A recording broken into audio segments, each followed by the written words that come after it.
Now I think it's safe to say that I'm a pretty massive mecha fan. I've been this way for a rather long time now, and since then I've dabbled and dipped into just about every subgenre that falls under the immense umbrella that is mecha. But unfortunately this has come with a price. You see, having seen so much of it now and gotten a complete image of the tropes and common themes of it all, it takes a lot for a series in this genre to impress me. Far too often do I see these cookie-cut bland Gundam clones with the same set of key events happening over and over and over again, and it gets boring really quickly. So hello, welcome back, and I present to you a review of Breido, or simply Broken Blade, a 6-part shonen mecha movie series based on the manga of the same name by Yonosuke Yoshinaga. They originally aired in theatres between 2010 and 2011, were produced by the studio Production IG, written by Masashi Sogo and directed by Tetsuo Amino. Going into this thing, I wasn't sure what to expect, but knowing who was behind it and the like, all I really wanted from it was a nice enjoyable 5 hours of robots punching each other in glorious HD. And what did I get? Well, exactly that, and it was wonderful. It reminded me exactly why I love this genre so much. Now then, let's get into this, and we'll start with a little bit of that tasty setting. The world is in somewhat of a post-apocalyptic state, and all fossil fuels have been munched down over time by humanity. Luckily though, the human race have evolved over the decades to have but one new special skill, that being the free manipulation and control of quartz. And this ability has been given the oh-so-original name of, wait for it, magic. So all their machines and technology exist with this as their primary material, thus allowing for them to be operated without any kind of fuel. Not gonna lie, I thought that was really cool. And then at the inception of the narrative, wars are brewing between the nation of Athens and the kingdom of Krishna.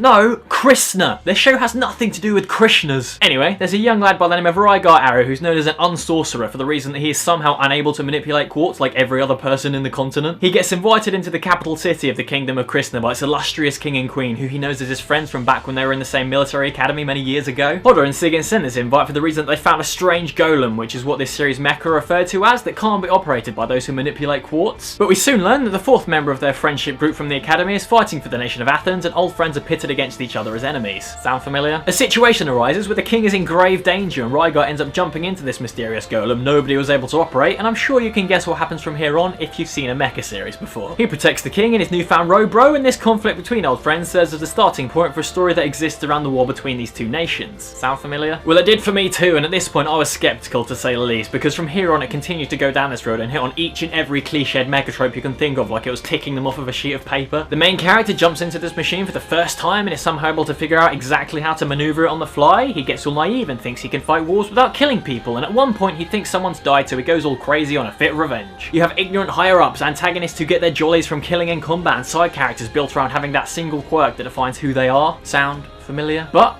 I stand by what I said. It was wonderful and reminded me exactly why I love this genre so much. Because you see, though it used all these things and felt as though it was produced with such an anime by numbers approach, never have I seen this dynamic pulled off so perfectly. They used all these things we've seen, from your Gundam Seeds to your Code Geasses to your Evangelions and beyond, in absolutely the best ways possible. And sure enough, I don't rate this higher than some of those shows that are entirely built off their own content, but for what it was everything I could have hoped it to be and more. The mecha combat in this thing was absolutely breathtaking. The sheer scale and weight of these things was shown in such a realistic manner that it had me glued to every heart-pumping moment of it, like it was my reason for being alive. You genuinely get the feeling that these are massive machines throwing themselves into each other with how it affects the terrain and air around them. I haven't seen real robot combat done this well since 8th MS Team, and if you're familiar with that show, then you know how bold a statement that is. And the actual motives and meanings behind the war itself felt so authentic and believable because of how the world was presented. They're fighting for survival, and though there are those with very corrupt ideals, each side's reasons for fighting are very justifiable. And though a great deal of the combat is told through the cockpits of main characters, because the war itself isn't on a grand world scale, the actions of a single unit affecting the flow of the war was actually legitimate. It's very common in mecha series for there to be armies numbering in the thousands, and somehow Senor protagonist is able to change the entire perspective of battle with his one shiny new robot. And there was none of that here, because each side's armies never really went beyond 100 units per side. The actual overall pace and progression of this thing's story, both inside and out of each movie, was pretty much ideal. You had a major conflict and resolution in each film, so those watching it when it was coming out could have left the theatre satisfied each time.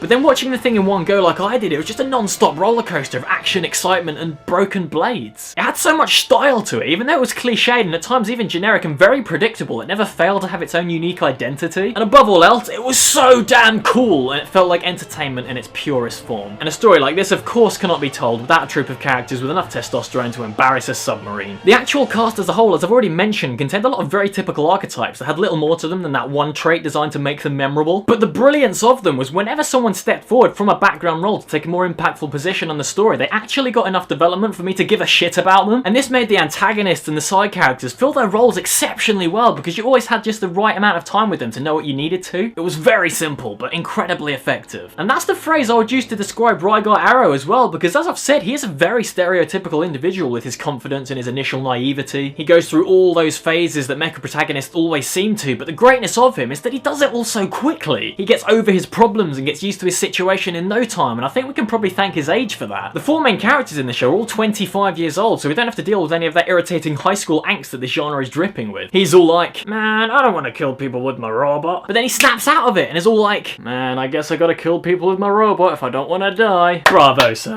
Bravo. And it helps he's got that Shaznimal hairdo too, I'm sure. Then honestly, by far the weakest part of these films for me was what ended up happening with Zess, who is the rival character that joins the Athens side and fights against our heroes initially. This guy is your typical battle-minded, super serious, proud loner character. You know, like the ones that always get the blue partner in Digimon. He just felt completely generic to me, and though mostly everyone else did too at the start, they had a chance to develop and grow out of it, but he didn't. Instead, he just spends the latter half of the series in the background, which really dampened his introduction that played him off as being so important. I get the feeling with him though that he's someone that would get a lot more development later on in the parts of the manga that haven't been animated yet, so come on, please give us some more movies. Then the last character I'd like to discuss in some sort of depth is the Queen of Krishna, Sigyn Erster. And to put it simply, I probably liked her way more than I should have done. What I found great about her is that when she's introduced, she didn't feel as generic and standard as everyone else did at that stage. She's not just some doting blob of heroine love interest, she shows real meaning behind her feelings and actions. She's very kind and caring, very noble and serene, but she also shows great intelligence and can be flustered and easily surprised even though she comes across so calm. Though she did seem a bit too fond of getting her kit off, which was actually almost a shame considering how brilliant the design of her Red Riding Hood outfit is. But to be honest though, her design may have been what swayed me to like her character more than I should have done, and it may be down to this. Okay, you ready? You ready? You sure? You ready? You ready? Oh! Yeah, but it wasn't just her though, so we have this awesome anti-hero bloke with glasses too, and the king rides around on a Segway, and there's even this 12-year-old with giant baps and the same voice as Mayushi. What more could you possibly want? Well, apart from an original story, but pff, you're no fun. And with that, I do believe it's time to move into the visual side of this review, and before I do, can you just give me a second? I just want to scream for a bit. Oh my god!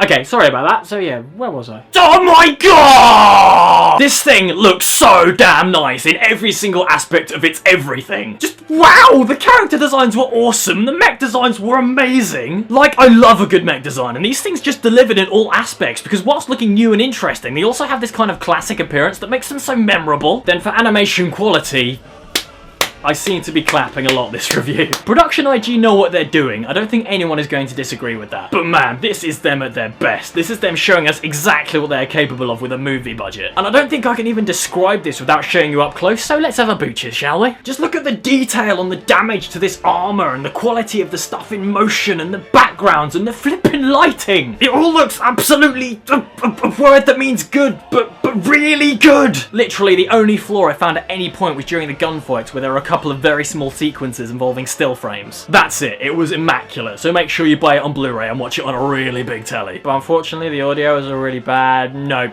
it wasn't. This guy's talking crazy. The music was incredible. Like, again, I can't find words to describe how good the music was. It was this really grand orchestral bombardment of strings and choirs and all the best sounds that can come out of instruments. It even had a great variety to it, because there were those epic and brutal pieces for the action scenes, but there were also some really beautiful, serene and moving pieces in there in other places as well. It was one of those soundtracks where I felt like I needed to stand up and scream how good it was whilst it was playing. And the sound effects with all its mechanical clanking and explosions were absolutely top notch. Then to top things all off, we have a voice cast made up of superstars. Then the only problem with that was I was constantly playing the "you voiced that guy in that show" game. But no, the voice acting was absolutely first class, and it rounds off what is almost a perfect set of films from a superficial production standpoint. And now I get to breathe for a bit, because oh man, did this thing impress me. I was actually intending to write up this review the minute I'd finished watching it because of how hype I was, but I ended up needing to go to sleep because it was exhausting to watch it with how much action went down towards the end. In terms of how I rate this series, I'm not sure how viable my recommendation is going to be, because this just felt like it was the perfect show for me with my tastes and what I want out of this genre. And so today I shall be thrusting a broken 80% rating on this series, and if you at all like the sound of this thing, then you should make sure checking it out is high on your agenda. This is what I live for. This is exactly what I want out of a modern mecha series, but they keep throwing tripe like Valve Raid at us. So I truly hope to see more of this quality in the future, or just more broken Twin Blade films is fine. I could get behind that with a hammer and chisel. So in the UK, this thing is licensed by MVM Entertainment, in Australia by Madman, and in the US by Sentai Filmworks, but you guys can also check it out on Crunchyroll. That's only for America though, so sadly the rest of you are going to have to go check it out on Blu-ray. And with that, have you seen these films? If so, what did you think of them? And as always, like, subscribe, and feel free to drop me a recommendation of what you want me to review next. I hope I haven't just grossly overrated this thing and set you all off on a journey to disappointment, but hey, either way,